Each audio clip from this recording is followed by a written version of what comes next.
guys. Welcome to the Student of Money podcast. I'm your host, Jeff Niemeyer.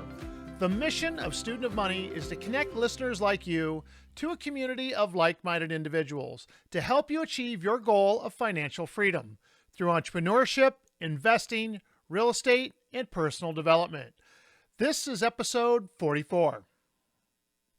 All right, guys, we've got another awesome guest on the show this week. We sit down and talk with Greg Dickerson.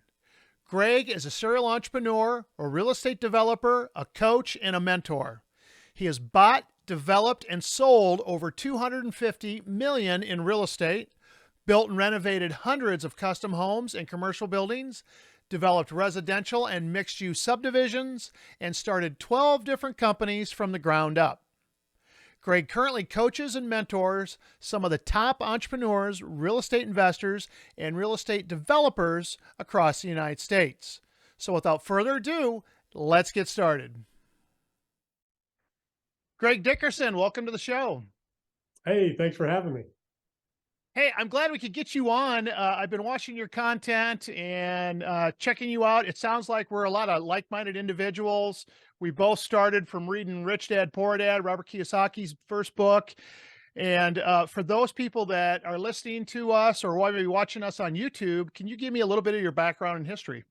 Yeah, I'll give you the long story short. So I'm a serial entrepreneur, real estate investor, and developer. Bought, developed, and sold over $250 million in real estate using my own funds. Started 12 companies along the way during that period from 1997 till basically, 1990 to 2004 or 5.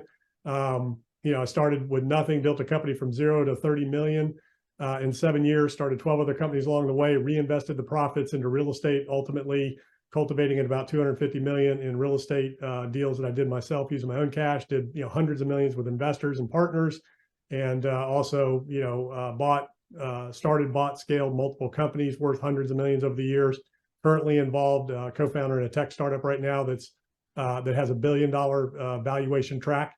And the cool thing is, I started with absolutely nothing. I went in the Navy right out of high school, did not go to college, had no formal training as an entrepreneur. Nobody in my family were entrepreneurs. My dad was career military. My mom, worked for Blue Cross and Blue Shield for 30 years. So everything I did, everything I, do now, I am self-taught, self-educated, personal, professional development poured into myself over the years and, took action and just made it happen. So, I'm one of those guys that if you say, let's go do something, we're going to do it, so that's kind of how I'm wired and my long story short. Yeah, there's a lot there to unpack. You sounds like you've done a lot of stuff. And, let's go back in 97, or when did you actually start looking at that and trying to figure out what's your path? You said you started several businesses. Obviously you said you read Rich Dad, Poor Dad. Let's take us back to that beginning, because a lot of times for those people that are just starting out, that's the critical time. Now we've got momentum. Now we've got that are experienced. So it's a lot easier for us. But we both mentor people that are just getting started, whether it be in real estate or in business. So let's go back to when you first got started on how you kind of weaved your way through the process. Yeah. So natural born entrepreneur. So as a kid, if I needed something, my dad would not give me money. He said, you need to go figure out a way to pay for it. So I'd go knock on doors and, cut grass, rake yards, wash your car, whatever. Hey, Jeff, boom, boom, boom. My name's Greg. I live down the street. I need some money. What do you need done? I'll do anything. So that's how I learned how to create something out of nothing, solve a problem, and that creates value. Problem was long grass, dirty car, dogs that need walking, whatever, kids needed babysitting. So that's where I learned entrepreneurship. And then, went to high school, got out of high school, went in the military. I did retail in the military. So I did get some, business training in terms of accounting, things like that. We took care of the ship stores and vending machines and barbershops and laundry, that kind of thing. So a little bit of retail training there, some classes. Then when I got out of the military in 1990, it was 85 to 89, 90. I worked in restaurants and construction. That was the only two things I ever did. And, I had a job usually in a restaurant, and then during the day I would work construction. And, there was a guy that was doing an addition on a restaurant I was working in. He hired me to come clean up after him as a laborer. I'm a hard worker. So he, offered me a job, and, I followed him around and started learning from him. And then eventually I started my own little construction company and, doing just odds and ends. And, that my first one didn't work out. Then fast forward to, 1997. So that was between 90 and 97 that I did the restaurant thing, got into management in the restaurant business. So I gave up the construction thing for a couple of years. I was with Lone Star Steakhouses. I don't know if anybody remembers that company, but I was a, district manager for them. I got transferred to, Western North Carolina from Virginia. I was from Virginia Beach. And I was managing a bunch of restaurants out there, and I decided I didn't want to do that anymore. I wanted to move to the Outer Banks of North Carolina and open a restaurant. I wanted my own business.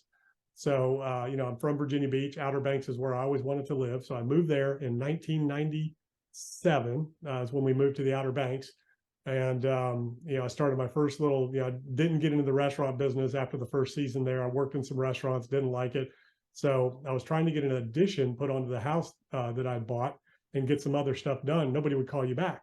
So again, you couldn't get anybody because everybody was so busy. It was at the beginning of the building boom, 1997, 98. And, I was talking to my neighbors. I'm like, what's going on? Everybody I call, nobody will return your phone call. Where there's a problem, there's an opportunity. So they said, yeah, everybody's so busy. They literally answer the phone when they're done with one project. Whoever's on the line, that's where they go next. So I said, okay, I'm going to start a little business. I've got some skills. So I started that little remodeling handyman company in 1997. And I was doing whatever, change a door lock, put a screen on your window, whatever. So I did 250,000 in sales my first year. 7 years later, I was doing 30 million. I was one of the largest builder developers there. I grew and scaled that company, started 12 other companies along the way. I was home every night for dinner, coached every sport my kids played. They were little at the time when we moved there, like 3 and 5 or 2 and 4, somewhere in that range, preschool. And, so I was at every event, attended every class play, every birthday, every celebration, home for dinner every night, took 4 to 6 weeks off a year, vacation every year, and did all of that, 0 to 30 million, a couple $100 million in real estate deals during that period, 12 different companies, on the board for, multiple nonprofits, Sunday school teacher at church, youth leader at church, coached all the sports, on, chairman of the remodeling council, on the board of the Home Builders Association, all of that all at the same time.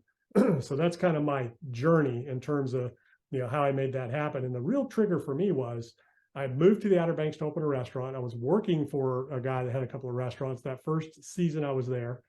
And I read Rich Dad, Poor Dad, and I read The Power of Positive Thinking. And it was really Rich Dad, Poor Dad that opened my mind to becoming who I ultimately became. And The Power of Positive Thinking kind of opened my mind to, I can do anything I want if I have the right mindset, which I kind of knew because I was into personal professional development, pouring into myself. I knew I wanted my own business and I knew where I was going to ultimately be. But when I read those two books, it kind of connected the dots for me. And I know you said Rich Dad, was a critical, book for you. What did you get out of Rich Dad, Poor Dad? What was your main takeaway from that book? My main takeaway from Rich Dad Poor Dad, he talks about how when he was a little kid, they would melt down toothpaste tubes that were made out of, like, back then they were soft metal. They're not the plastic that they are today. And he would mint his own money, his own coins. Well, they were, they were forging their own currency essentially. And he says, well, you can't do that. That's called counterfeiting today, his dad told him. But so my takeaway was there where he talks about how to make money out of nothing. So not only the very first thing they talk about where the rich don't work for money, they work to build assets. But when you can learn how to create money from essentially from nothing, that was my takeaway. So every time I create a new entity or a new corporation, it's like spanking a brand new baby to life that's going to go out there and create another revenue stream for me. And then I was more impacted by his second book, The Cash Flow Quadrant, which really talk about the E, the S, the B, the I. But my big takeaway was, work for assets, don't work for money, don't trade your time for money, and then learn how to make money out of nothing. So what you brought up with the fact that what an entrepreneur and a business owner does is fix problems, right? They identify a problem and then they try to fix it. My question is how did you stay what was your mindset on this? Because you were very, very busy, and just like you, I kinda made a promise to my wife as I was doing this that we were raising small children. I had to pick them up from daycare. We had to be there at 5 o'clock. I had the weekends off. It's like, how do you build this business, stay focused, manage your cash flow, which was difficult for me, while you're building a business, and then having that mentality? Yeah, so I'm a leader, delegator, motivator, and that's what I teach people. So I studied leadership. I developed myself as a leader. I think I'm a natural born leader as well. My dad went in the military, enlisted. He was a little bosun's mate, basically a laborer in the military, and he was frocked as a warrant officer and came out as an officer. So, that's a very highly respected ranking in the military, and it's also a very difficult path that very few take. So he was a leader as well. So I don't know if I don't ever remember any general direct leadership lessons from him, just hard work. Like he made me work hard. I did everything around our house, all of the chores, manual with my hands, literally on my hands and knees, edging the yard with a hand trimmer, raking with a rake, sweeping with a broom. We didn't have any power stuff. We had a lawnmower, but that was it. Everything else was done by hand manually. So he taught me hard work and the benefits of that. But I don't believe he really taught me leadership. I just have been a leader. So I was always the guy who was a captain of all the teams. When I joined the military, I went in and enlisted. I was automatically just put as a section leader.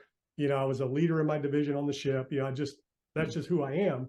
And I always just kind of rise to the top in everything I ever did. And all of the jobs I did, I was a leader. I always got kind of put in that place. So that was kind of ingrained in me. And then back to Rich Dad, Poor Dad. So, a lot of people get real estate out of that book, right? Like own assets. Like a lot of people get, I want to be Robert Kiyosaki. I want to own all these assets. What I got out of Rich Dad, Poor Dad was I wanted to be Rich Dad. I didn't want to be Robert. I wanted to be Rich Dad because he was the guy that had all the businesses. Everybody was coming to him with the deals. He was mentoring and coaching everybody. He didn't do anything. He had everybody doing everything for him. Leverage. So that's what I did. I said, I want to be that guy. I don't want to be working in all these businesses. I don't want to be doing all these things. I want to be able to do what I want to do, when I want to do it, from anywhere I want to do it. So that's what I did. So I started creating businesses and generating cash flow, to your point, to invest in other assets that generated more cash flow to then invest in other assets. And I built my team along the way. So I'd never built a house before I started building houses.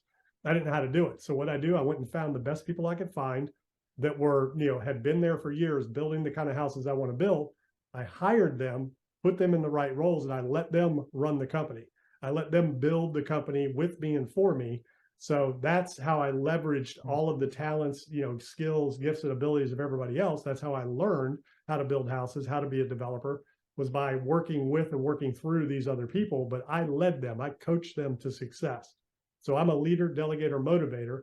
And my job was to lead that team, delegate everything out that I didn't know how to do, didn't like to do, didn't want to do, and then coach them all to success. I found the right people, put them in the right role, and I let them do their thing, and grew those organizations. That's how I grow organizations, so quickly, and how I'm able to scale so quickly, and how I'm able to do projects anywhere in the world, with teams that I've never met in person.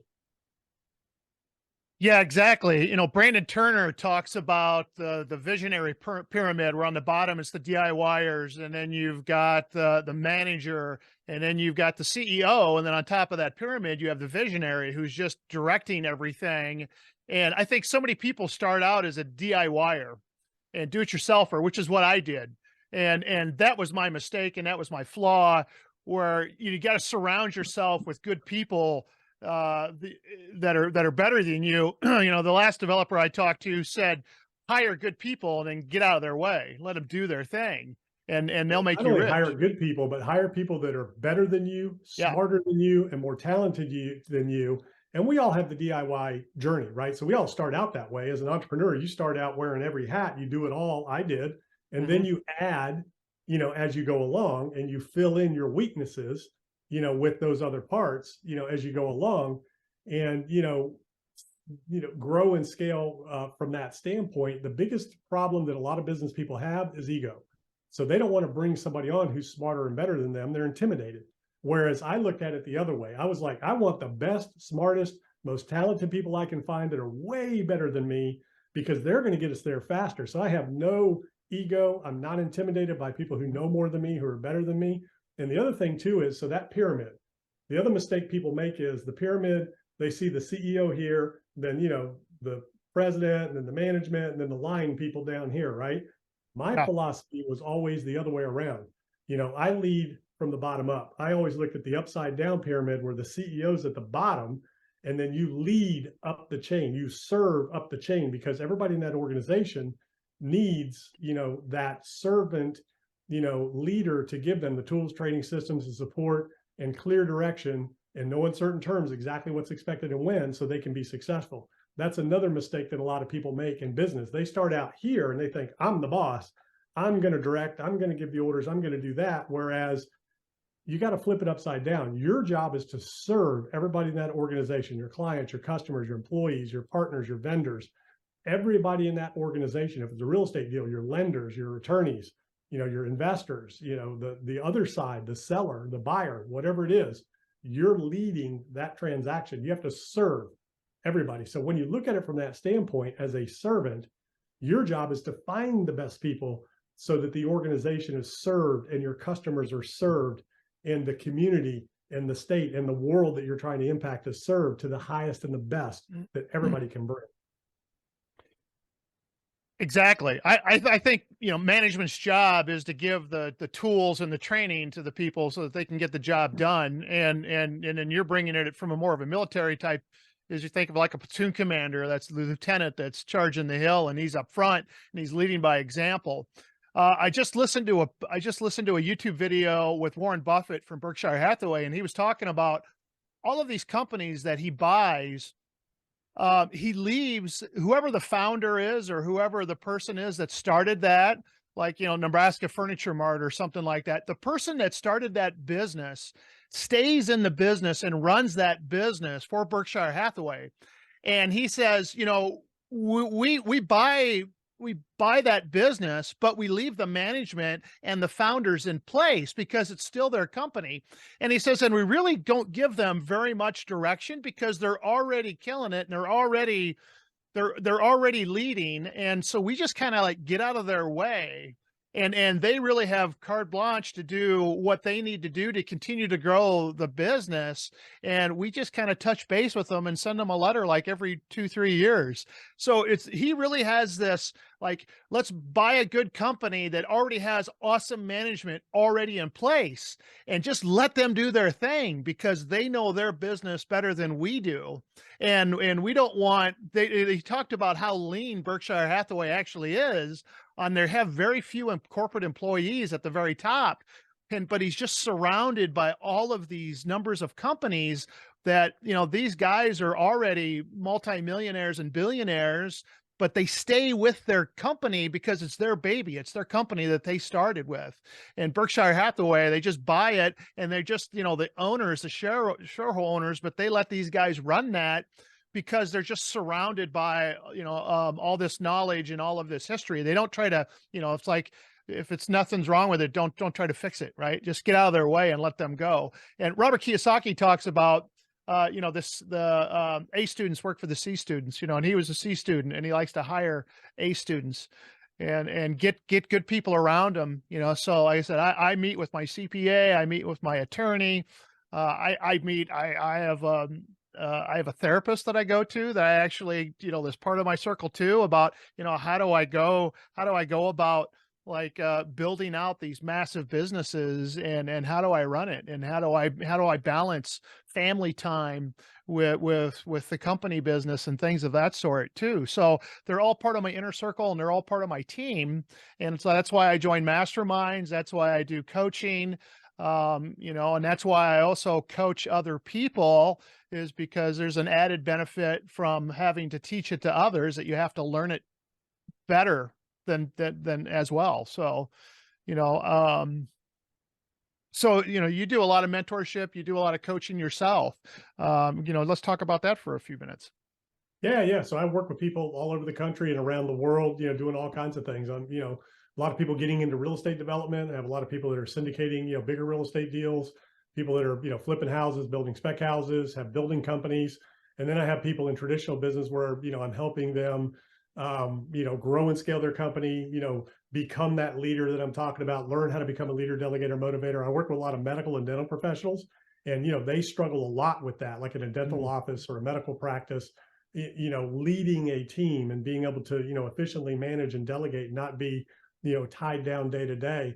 So it's really, fascinating. And it's like people were just, coming to me, asking me for it, going back to the whole, Warren Buffett strategy. So that's kind of the strategy I employed in the business acquisitions and growth that, I've done over the years.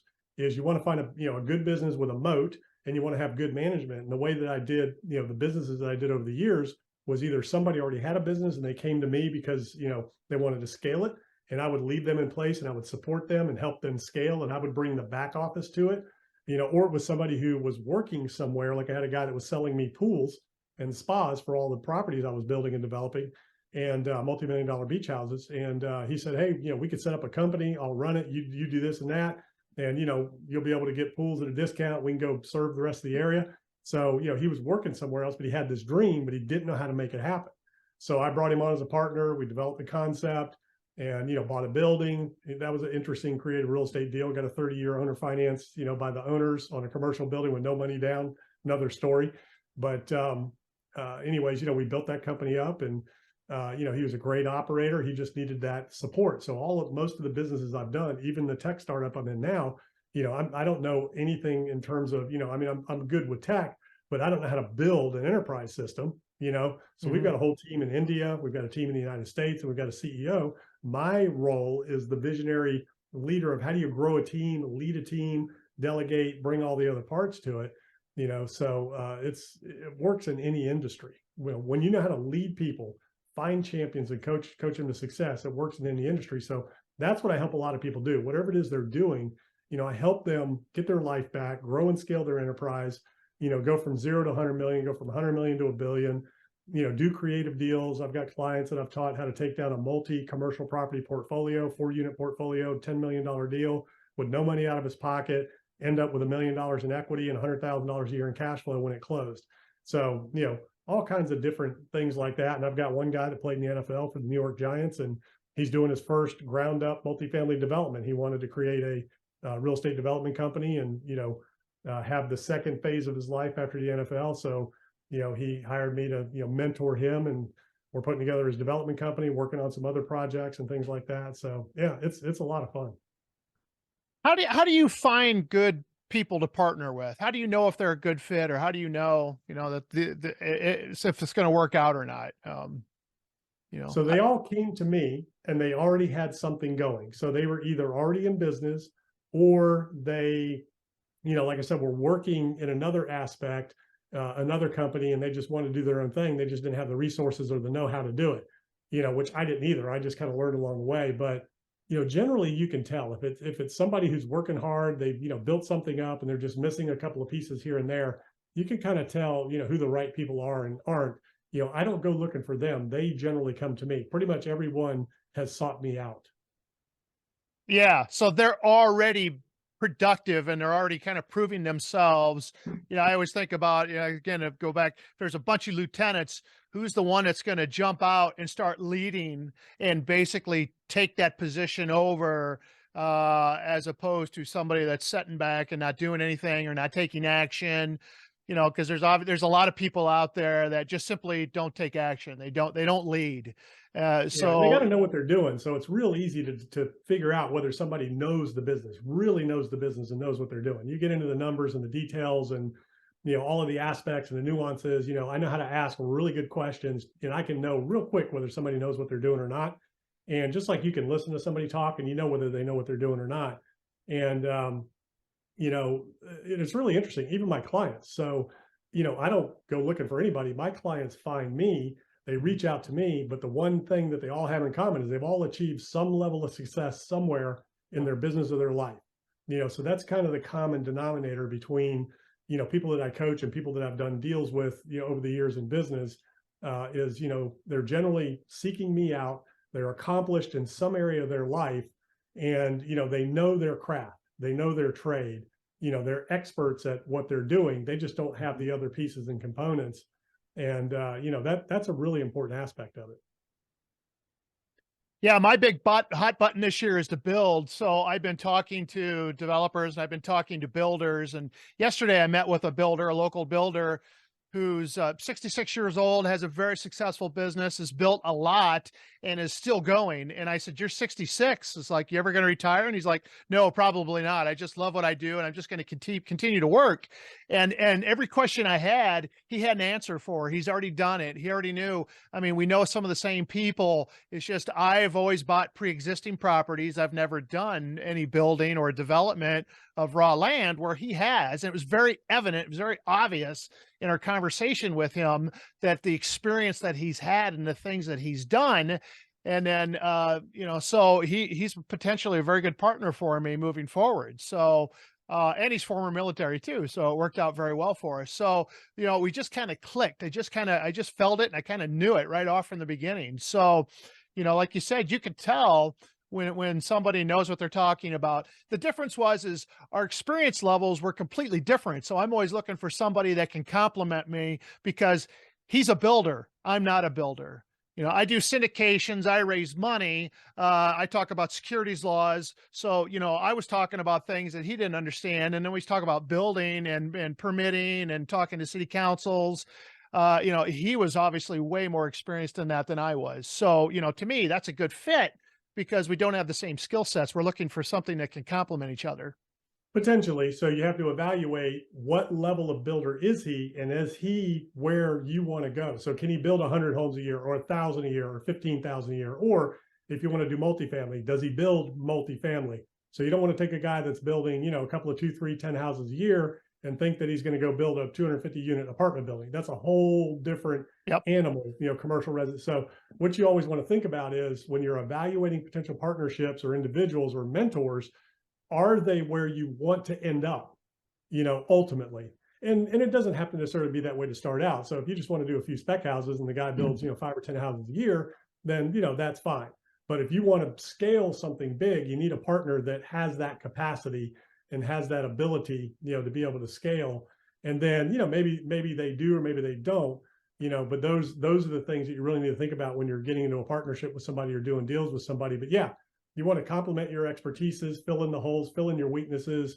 And, the other huge mistake that people make in finding a partner or finding even their own employees in their company is, pushing somebody to do something that they aren't wired for, or they really don't have a desire for. So one of the biggest mistakes I ever made building my company was, I want people to be successful. I want to help people grow.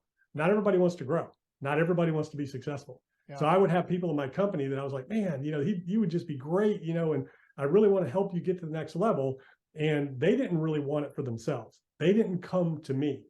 I wanted to help them. I went to them. And every one of those situations, when I did that, really was only 2, it failed both times. So I never did that again. It was always when somebody came to me.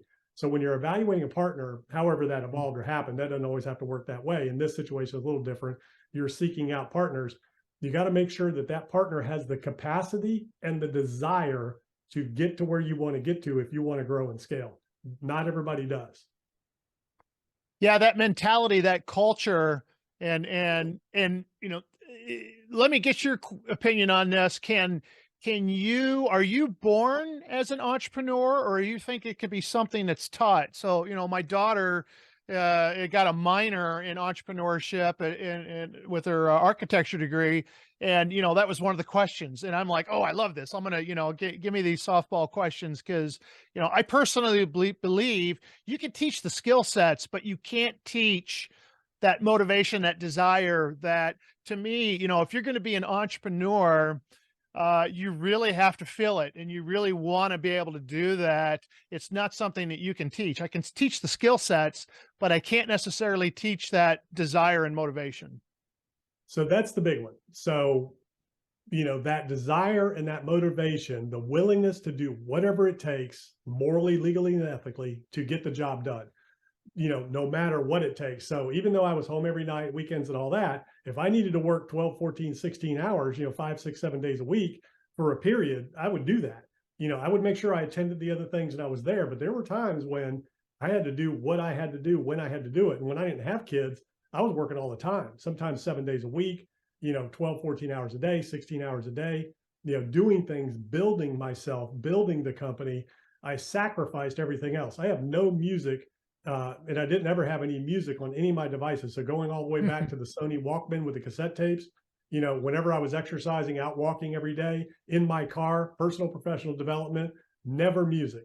CD player, then it was the CD player, then it was the 80 gig iPod, not one piece of music on it. My iPhone, zero music. It's all personal, professional development, books, things like that. So I'm constantly pouring into myself. Now I'll listen to music here and there, but when I have time, I'm pouring into myself versus hours of sitting in front of the TV and just hanging out and just wasting time. So it's the determination, the desire, the discipline. And here's the big differentiator. So sure, how do you define an entrepreneur, right? It's bringing people and resources together. Let me read you the definition. This is dictionary definition: a person who organizes and operates a business or businesses. Here's the key right here: taking on greater than normal financial risk in order to do so. That's the big line that a lot of people won't cross. You need to be willing to do whatever it takes. Put your entire fortune, your entire life savings, your entire future on the line for what you believe in. Are you willing to do that? Are you willing to walk away from this, work 7 hours, 12 hours a day, 16 hours a day, 18 hours a day, 7 days a week without a paycheck, and lose everything you have, walk away and start over again? Because that's what entrepreneurs are willing to do. And that's what we do all day, every day. Yeah, that's what I call burn the boat mentality. So when I left my employer, I left a very secure job with lots of money coming in to go the next day, basically unemployed or self-employed, and starting a brand new business. And I'm having to tell my wife and our 2 small children that everything's going to be okay next month, even though I just left my job and I'm going to start this new business. And we need to, and like you said, there were some sacrifices we had to make, but it was definitely a burn the boats mentality. We're going to succeed. There is no going back. It's just we're only moving forward. And in the Marine Corps, it's mission first. We talk about that mentality. And then I'm exactly on board with you too, is that if you go look at my vehicle, it's full of CDs and tapes. It's full of audiobooks, and it's full of constantly feeding in not only mindset and training, but because life comes in, and then you get busy, you get distracted, and you constantly have to keep what they call guard your gates, right? Guard your gates from, the news. If you watch the news, if you watch anything, it's all about the negative. It's all about the clickbait. It's all about what's going on in the world. And if you look at my library, or you look at the magazines I have around the house, it's all dream building material. For some stupid reason, we got People magazine. We didn't even subscribe to it. And I'm like, why would I ever read People magazine? I don't care about the royal family. I don't care about Meghan and Markle and whatever they're going on. I don't want to hear about the A-listers in Hollywood. That means nothing to me. I want to do dream building. So I look at boats, I look at yachts, I look at cars, I look at airplanes, I look at vacation spots. I look at things that motivate me, and then I go into the personal professional training, which is one of my taglines. Is you have to continually educate yourself, get plugged in, and it's never been easier. I mean, back in 2002, when I got going, the internet isn't what it is today. We didn't have the social media and the constant stuff. It is so easy to get information today, right? So this thing right here, this cell phone, there's so much information on this cell phone. If you can't become independently wealthy and rich in today's internet world and online, then you're missing the boat. So I don't care what the interest rates are. Not everybody wants to, and that's okay. This isn't for everybody. And, that's an important takeaway, is that, a couple of things there, like when you left that job. So number one, there is no job security, zero. And I think that's the one thing that's changed a lot since, my parents' generation. You started in 2010. I started, my entrepreneurial journey in 1997. I mean, the world has changed. It used to be, go to school, Robert Kiyosaki, go to school, get good grades, get a job, and your company will take care of you the rest of your life. It doesn't work that way anymore. Companies go out of business. They lay people off. You're expendable, Yeah. especially with technology and innovation. The only security you have is in yourself and how you develop yourself. We're in a skills-based economy. That's what gets the most money, is skills. And then even Yep. above skills, that's one level. Next above that is ideas. Ideas are the most valuable asset in this economy right now. And those are ideas like, how do you solve a problem? Like coming up with an iPhone, putting a movie, having an idea for a movie or a song or whatever. Mm-hmm. That's where the wealth and the greatness is created. But back to one of the employees that I made a mistake with. One was trying to promote somebody who didn't really want it, and he failed. The other was trying to help somebody better themselves when they didn't really want it. I had an office manager bookkeeper who was two classes or semesters away from an accounting degree. She was my bookkeeper. And I said, hey, I'll pay for your schooling so you can get your degree. Instead of going home every day and watching soap operas for lunch, you can stay here in the office and I'll pay for it and knock it out. An hour a day, you'll be done in, like, I don't know, it was a year. You'll have 2 years done by going every single day, all year round, for an hour a day, online school. She didn't do it.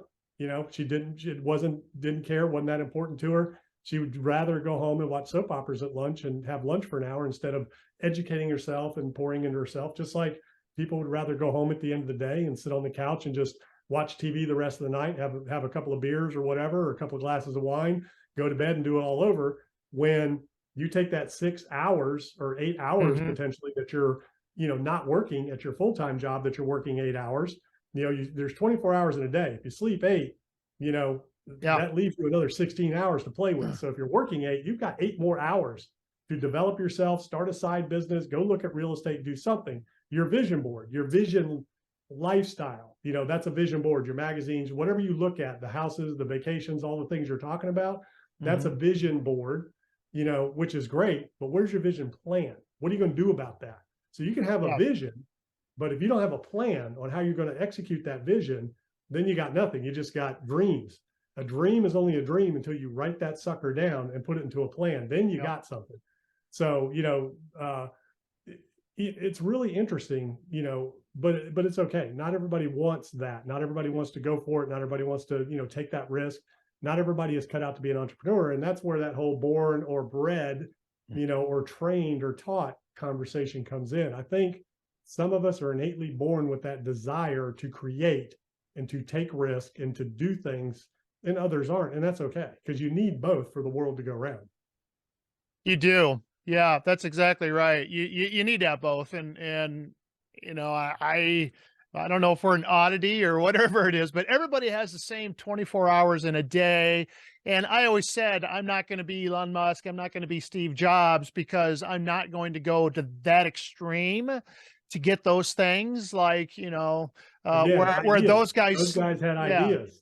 That's yeah. where the ultimate value is. It's in ideas. And they slept on a cot in their offices, and they're running multiple businesses all at once and things like that. So I'm not to that level, but at the same time, I definitely I had definite conflicts when I was in corporate America, and when I would have my yearly reviews and I was trying to get promoted and I was trying to get management positions.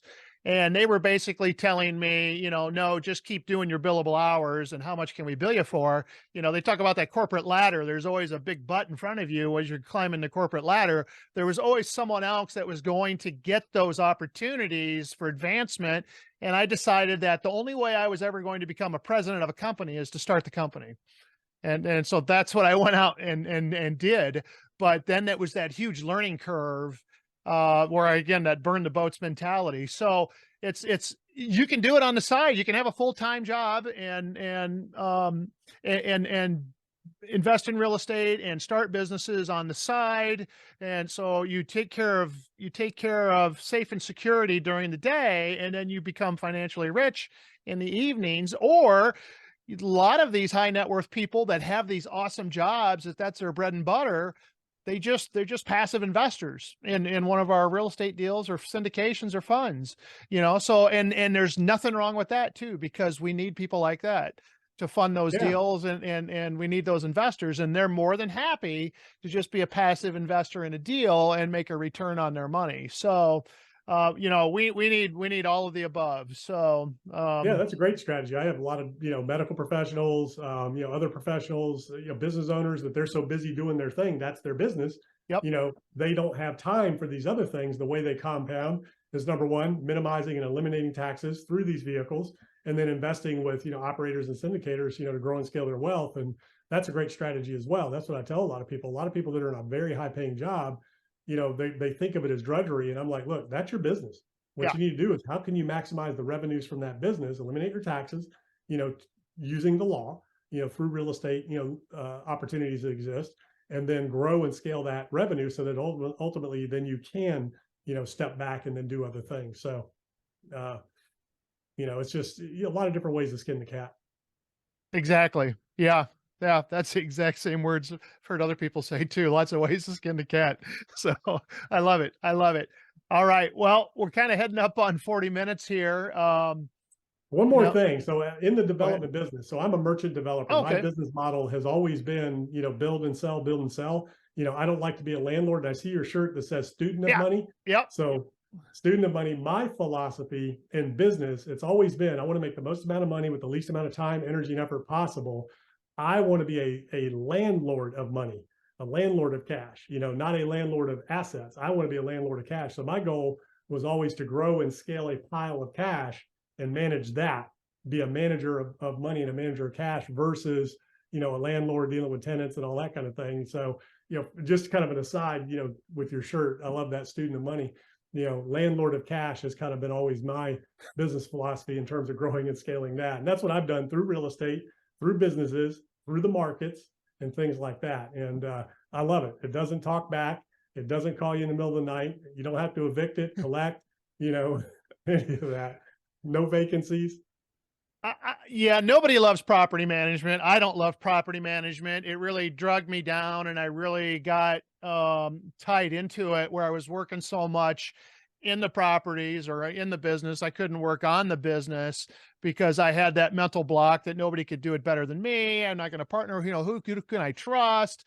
And so it took me going to a mastermind and paying for a mastermind to really open my mind up and to figure out what's my next step and what am I going to do.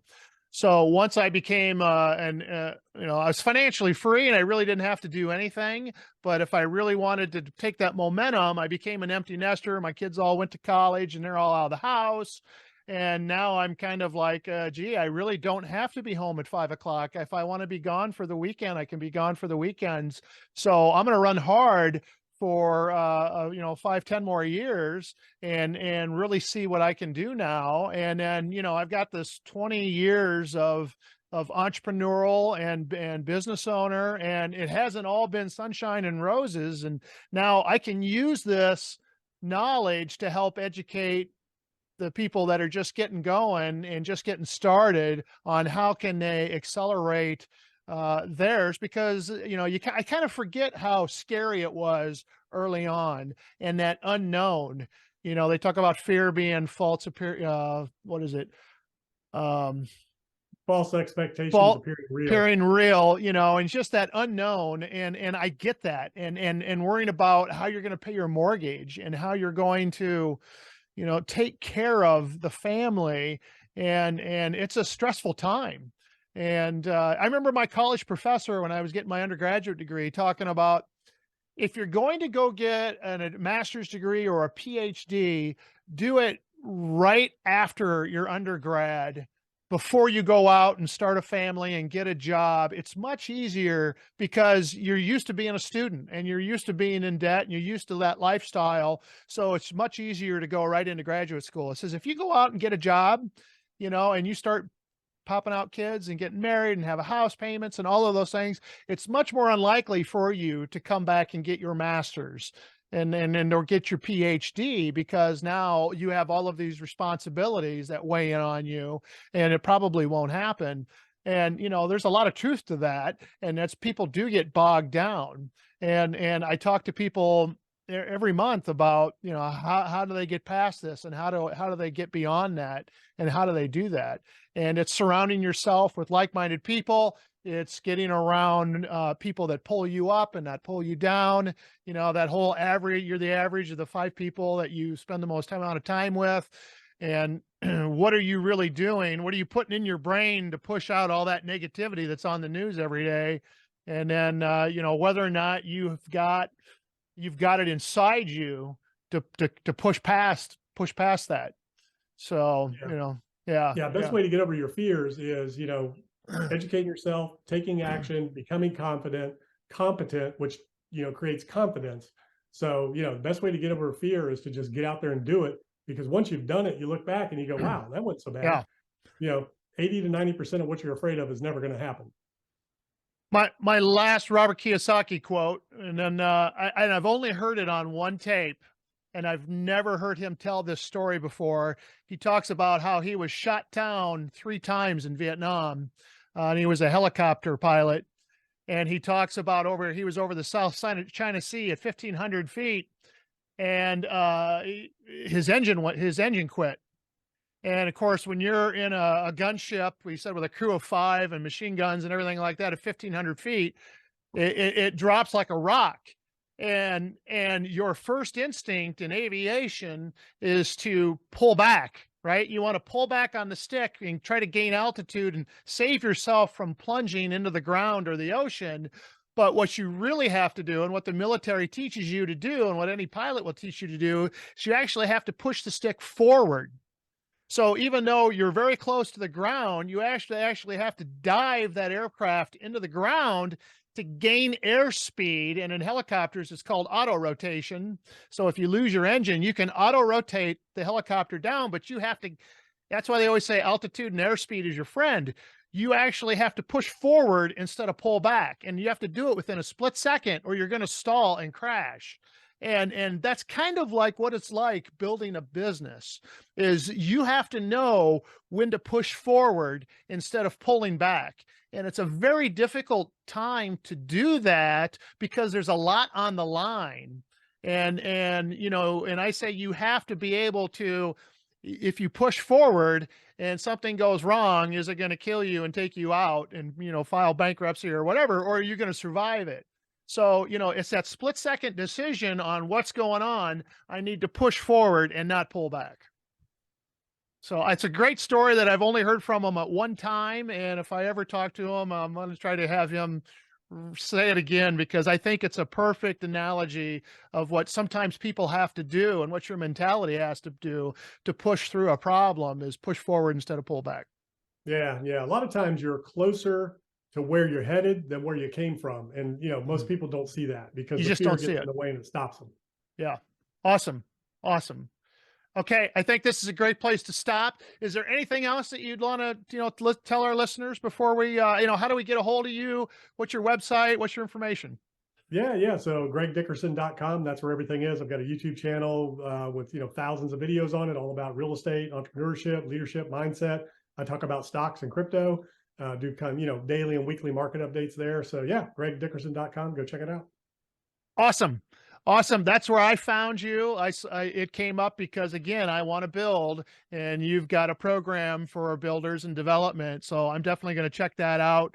And, again, got to gain that knowledge. So, and you've got that experience. So I appreciate you coming on the show today and giving us and my listeners your knowledge. I think we had a great conversation about entrepreneurship, mindsets, and really what it takes to move forward. And I really love how you, surrounded yourself with people so that you could really accelerate and really leverage other skills to grow faster. I think Yep, that, absolutely. That's what it yeah, takes. Surrounding yourself with the right people, with the right skills, learning from them, getting out of their way, putting your ego aside, and freeing them up to achieve greatness. That's what it's all about. yeah, beautiful. I love it. All right. All right, Greg, thanks for being on the show today. And, again, I highly recommend going out and checking out your material, check out your website, subscribe to your information, because it's valuable. And it's, like I said, it's like-minded, just like me. So we're hitting the exact same information.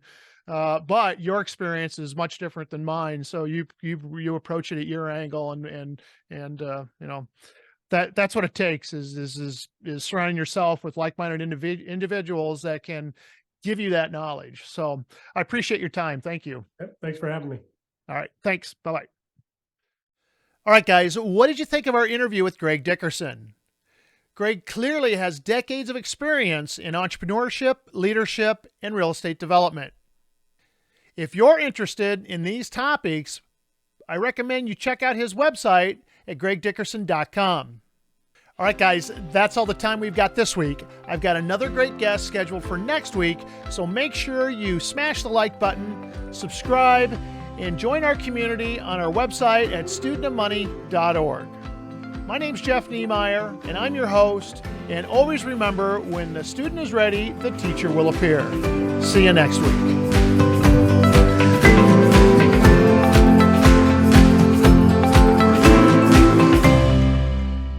All right, for you guys that stuck around till the very end, I got a little nugget for you. The market right now is shifting. It's turning from a seller's market into a buyer's market. So what exactly does that mean? What that means is there's a discrepancy right now between the seller's price and what buyers are willing to pay, because interest rates are going up, our property taxes have gone up, the numbers just don't pencil out. What you need to do is you need to hold fast, don't compromise. You need to put in offers that you think are going to work for you in today's market. It will turn. I promise you, it's going to change. You just got to hang in tough. There's a lag, probably about a 6-month lag behind these interest rate increases, but these prices will start to come down. Talk to you soon.